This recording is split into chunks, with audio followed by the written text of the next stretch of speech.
Due to the graphic nature of this program, viewer discretion is advised.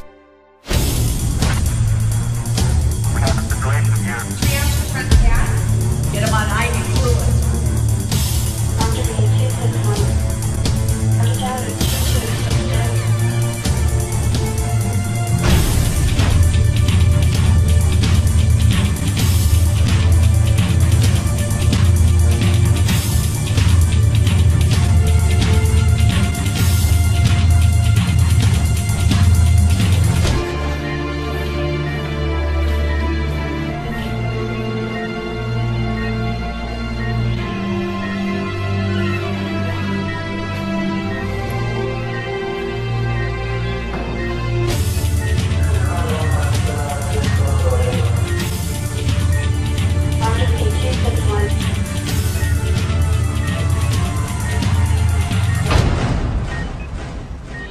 Milwaukee Emergency Center for Animals Television is brought to you by HAWS, the Humane Animal Welfare Society of Waukesha County, leading the community in animal welfare and assuring sanctuary for animals in need. Metropolitan Fence, we're always on the level. And Camp Bow Wow, premier doggy day and overnight camps.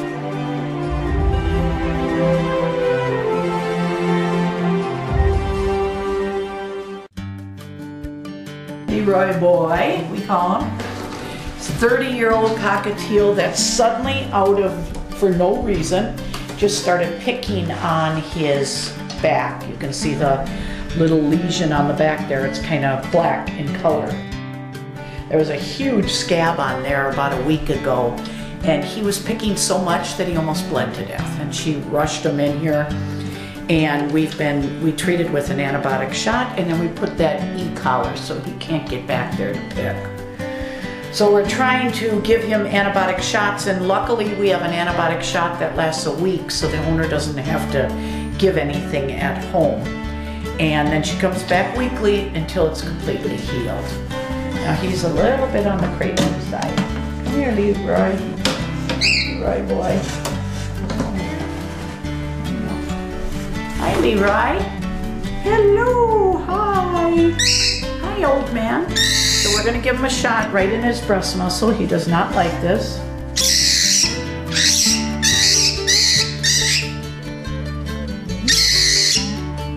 I know you wouldn't want to bite me. Are you trying to do something? And I'll show you where his lesion is. And usually this is stress related because he looks in such good shape and he's a good weight and healthy in every other way. The reason we have him in this fish tank, we call it, aquarium, is so that he doesn't fall off his perch, because that heavy e-collar on him can make him kind of out of balance.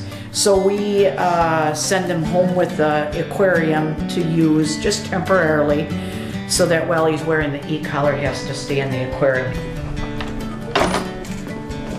All right, ladies, here we go. Leroy. It's our little Leroy. Yeah, he's doing really well. Yeah. Oh, There. Hi, Leroy.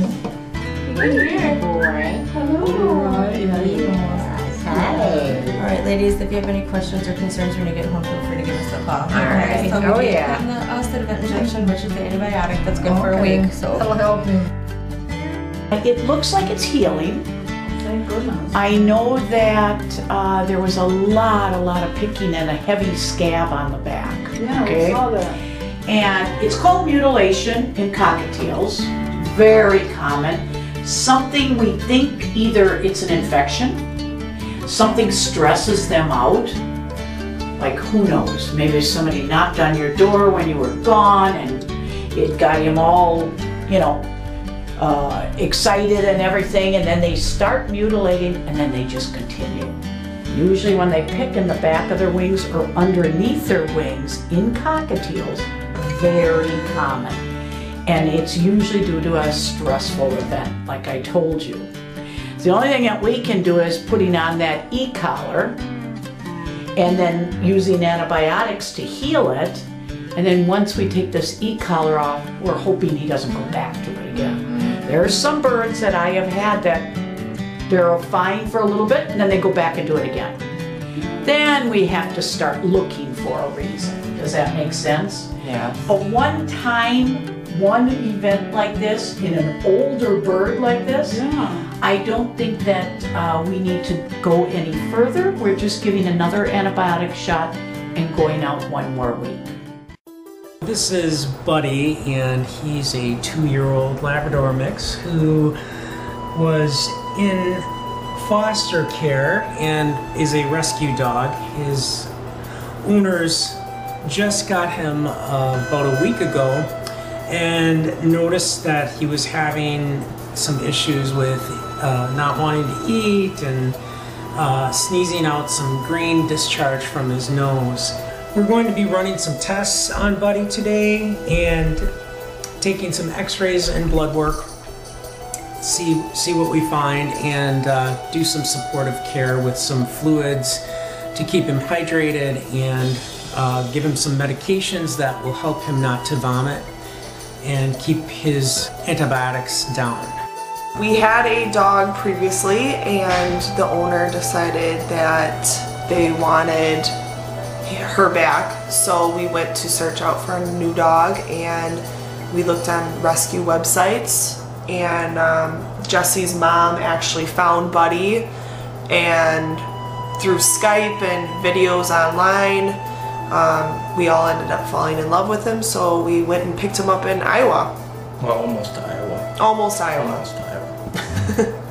I think right away we kind of knew that he had some things about him that, I don't want to say ill, but you know, kind of had like, I mean, supposedly they were called allergies. On the way home, I mean, we were talking in the car and how comfortable we felt here after the initial trip coming here. You know, I think you get a little nervous when you don't know who's going to be treating your animal and what type of people, and you hear a lot of horror stories about a lot of different things, so you're always kind of skeptical. But I mean, we both were saying on the car ride home yesterday.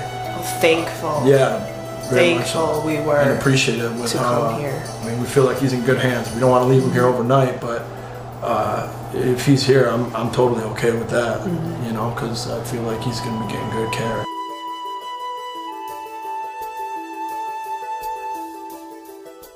Of course, we're gowned up because he is contagious to other dogs. Oh, I know. He's such a sweet boy. You know, rescues do the best they can with what they have. So many come out with upper respiratory, dogs, cats.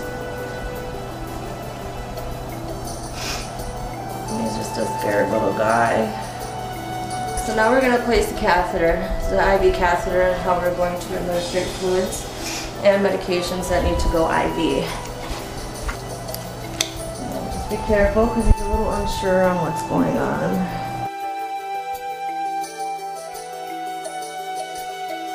You're okay, good boy.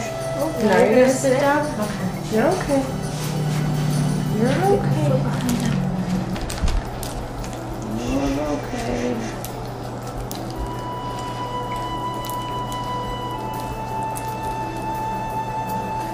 Ready?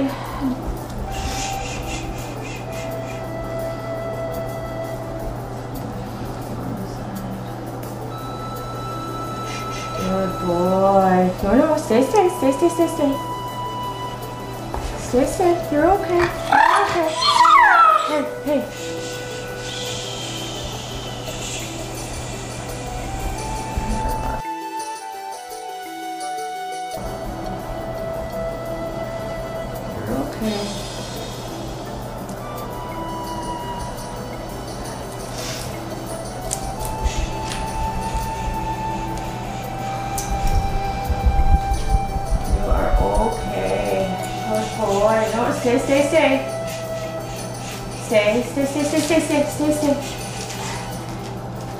Yeah, she's definitely not liking this one. No.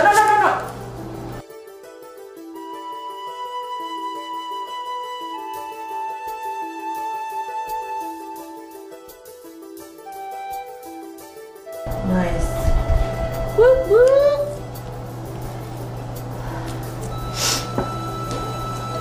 So it's savable. We did not lose it. It's not the best wrap, but it's gonna have to do for now. We're gonna watch it just in case. And watch him, because I don't know how much he's gonna tolerate it once we walk out of the room. Alright, so we're getting ready to take radiographs of his chest, which is the thorax. First we're going to do lateral, which is him laying down, and we're taking a picture from here to here. So we got the x-rays on Buddy, and they show some pathology in the lungs. We've got some consolidation here and congestion right down here in these caudal lobes, and that is consistent with pneumonia, which is actually, we have a diagnosis. I'm glad we've got that now, and we can treat him accordingly. Here's the other view. It's not as apparent on this lateral view, but we'll be treating him with antibiotics and continue supportive care. Milwaukee Emergency Center for Animals Television is brought to you by HAWS, the Humane Animal Welfare Society of Waukesha County, Metropolitan Fence, we're always on the level, and Camp Bow Wow, premier doggy day and overnight camps. And now, a word from our sponsors. Welcome to Camp Bow Wow in Waukesha, the premier doggy day and overnight camp where a dog can be a dog. Our campers play all day in our 4 large indoor and 4 outdoor play yards. Watch your pup from anywhere in the world at our high-speed camper cams. Our certified camp counselors, spacious cabins with comfy cots, pup pools, and outdoor play equipment ensure that your pup has a great time. We're open 365 days per year for your convenience. Stop in for a tour and book a reservation for your dog's free day of camp. Visit campbowwow.com/Waukesha or call 262-547-WOOF for more information. At Metropolitan Fence, we have been keeping your children and pets safe in southeastern Wisconsin for over 27 years. We offer a full line of residential and commercial fencing, from vinyl, wood, ornamental, and chain link. For a free estimate, please call us at 262-547-6001 or visit us online at metrofence.biz. And remember, we are always on the level. The Humane Animal Welfare Society of Waukesha is so much more than a shelter. Our adoption staff, animal caregivers, and behavior department ensure the best possible adoptive companion. Our spay-neuter programs actively combat pet overpopulation in our area, and our animal rescue team safely returns lost pets back home. HAWS does one-on-one consultations, holds a variety of training classes and seminars, and even hosts camps for kids. Our shelter is and always has been open admissions and full service, providing resources for pets and their people for a happy lifetime together. HAWS, we're building a society that's humane. Boarding, grooming, training, and more. When it comes to your pet, Animal Motel is their home away from home. At Animal Motel, we offer a top-of-the-line facility with boarding suites for both dogs and cats, outdoor play yards, a training hall, and so much more. Whether they're here for obedience training, grooming, or an extended stay, we promise your dog and cat will be part of our family. Animal Motel, personalized care for your precious pets. Looking to get some training for your dog? For Pet's Sake is your one-stop dog training center. We offer all-inclusive obedience training, canine sports training, specialty classes, and more. We provide training classes in 3 convenient locations with our main facility in Mugwanago, which boasts a fully matted 5,200 square foot training hall. While in Mugwanago, check out our Bichon Buddy Rescue and take home your new pet. Bichon and Little Buddies Rescue takes in Bichons, other small dog breeds, and cats that need to be rehomed for various reasons.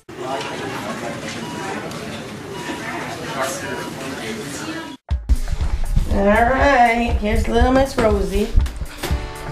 She's got a little band-aid on her front paw. That's where the catheter was. So you can unravel it in about an hour. Okay. And then she's going home on Cisapride just to continue with stool production. Okay. And it's going to be twice a day. It's due tonight at 5 p.m. And you give down to this little dose marker.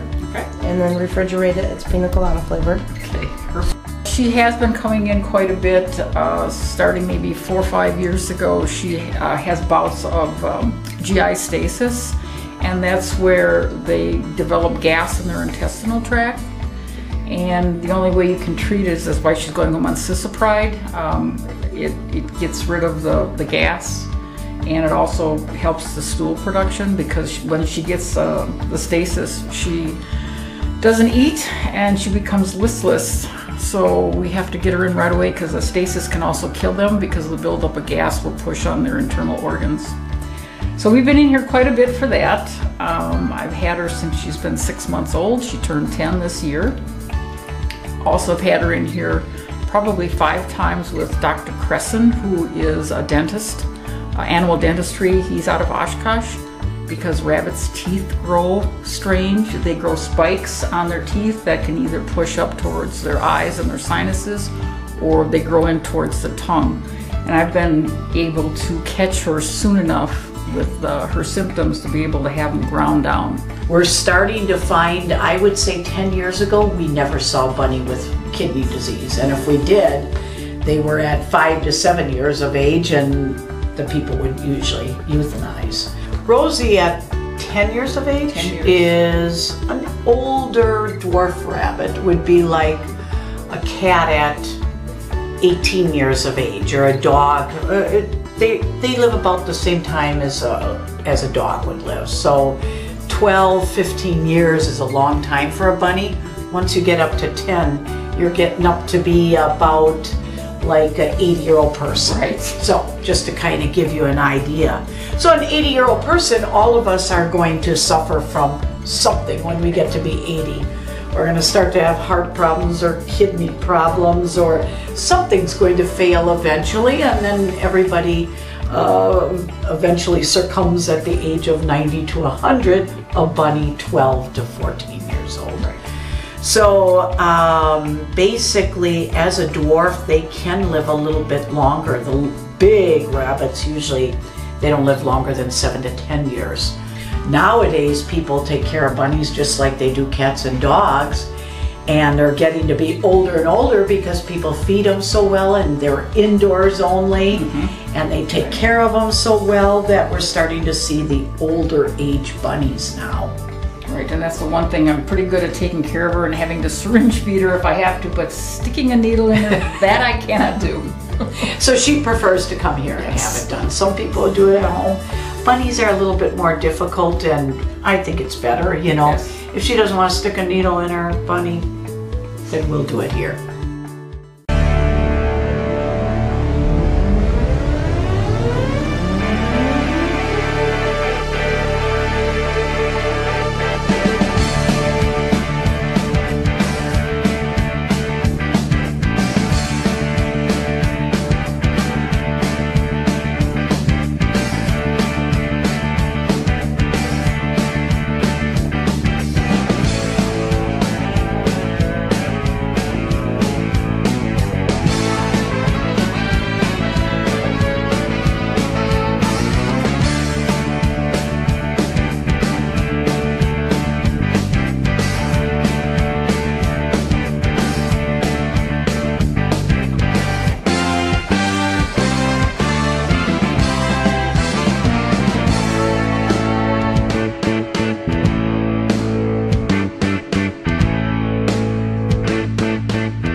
Here at Pet Supply Port in Saukville, Wisconsin, we recognize that pets are part of the family. That's why we strive to offer the best quality pet food and pet supplies at the most affordable prices.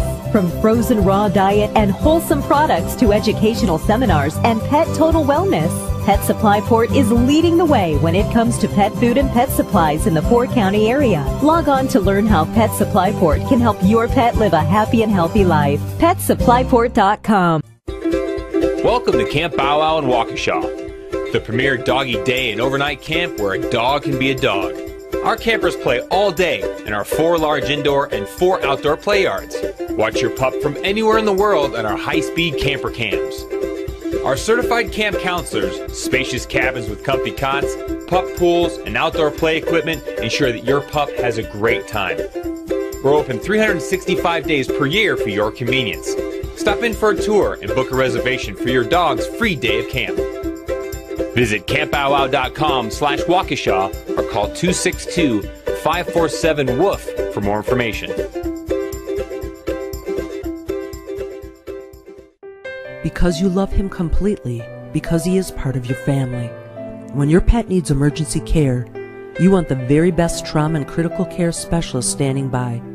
You know there's only one place you can trust and always count on. I thank MECA and Dr. DACVECC for the medical care for Bailey. Dr. Crescent and I are very happy that we were able to provide medical care for Bailey and all the other Milwaukee Brewer player pets. At Metropolitan Fence, we have been keeping your children and pets safe in southeastern Wisconsin for over 27 years. We offer a full line of residential and commercial fencing, from vinyl, wood, ornamental, and chain link. For a free estimate, please call us at 262-547-6001 or visit us online at metrofence.biz. And remember, we are always on the level. For over a decade, Fetch magazine has examined the unique bond humans have with their canine companions by publishing popular dog-related topics. With a strong commitment to dogs in need, Fetch also prints local adoptables in each issue, supplies affordable advertising to businesses, and gives rescues 30% off of ads. This year, Fetch is offering $15 subscriptions for your convenience. For more information, visit www.fetchmag.com or pick up your free copy at a local pet establishment near you. Go Fetch!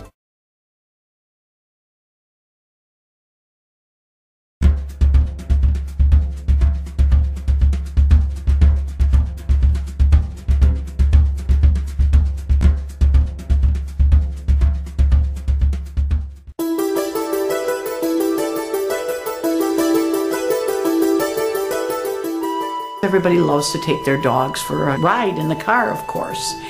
And they get them into the car, they go and stop at Walgreens, run into a friend, and all of a sudden that 10 minutes time turns into a half an hour. Well, in a half an hour time, at 80 to 90 degrees, a car becomes around 100 to 120 degrees inside, with the windows closed, and they can go into heat exhaustion and die from it, actually. We've had situations in the past, in all the summers past, where they've actually, the police have called and found a dog in the car and smashed the windows. It's almost the same as keeping a child in a car and running into Walgreens for 5 or 10 minutes. It's the same exact thing. So my recommendation is now is to be aware of the heat. If you're going to take your dog with you, always have somebody in the car with the air conditioning on, or never stop any place. If you're going to somebody's house, go to that house, take the pet out of the car, never leave them in a heated car.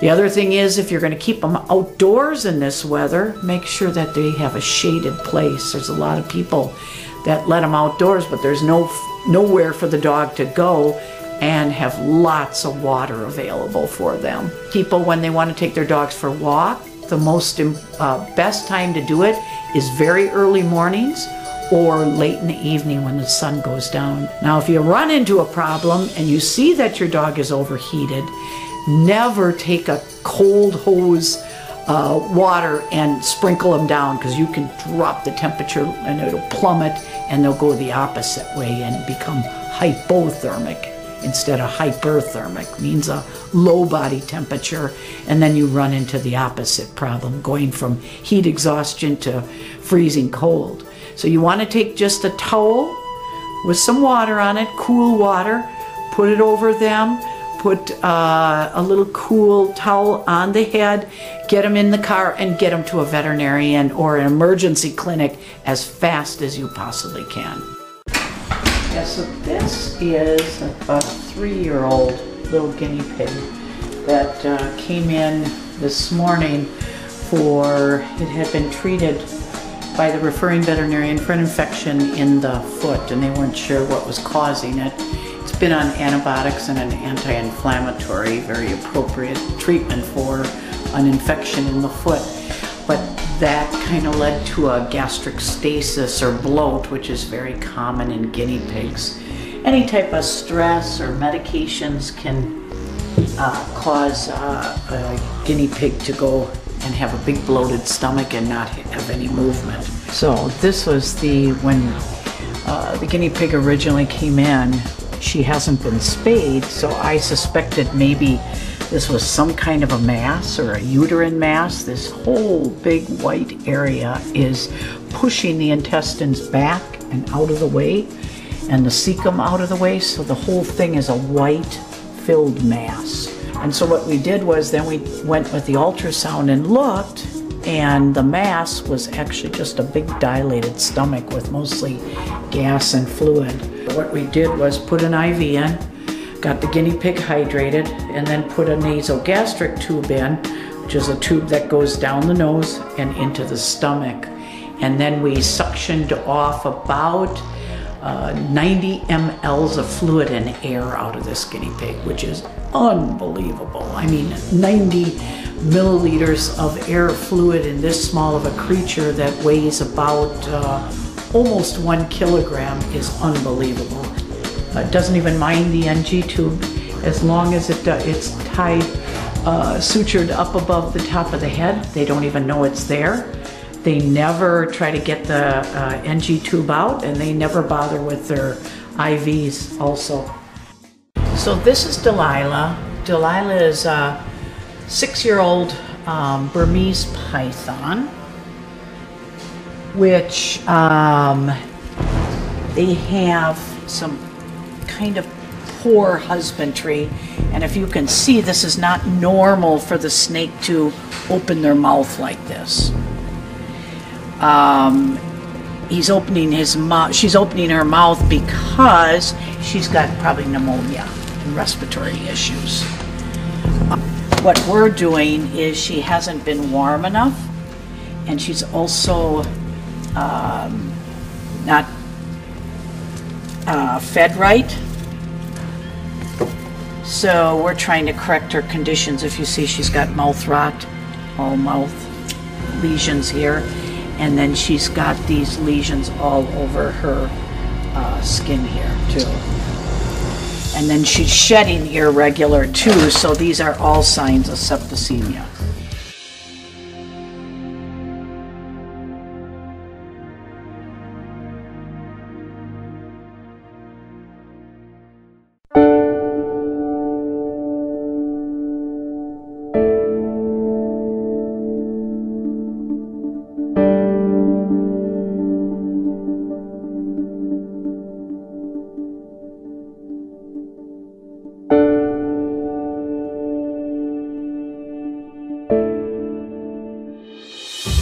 Today's show was brought to you by HAWS, the Humane Animal Welfare Society of Waukesha County, leading the community in animal welfare and assuring sanctuary for animals in need.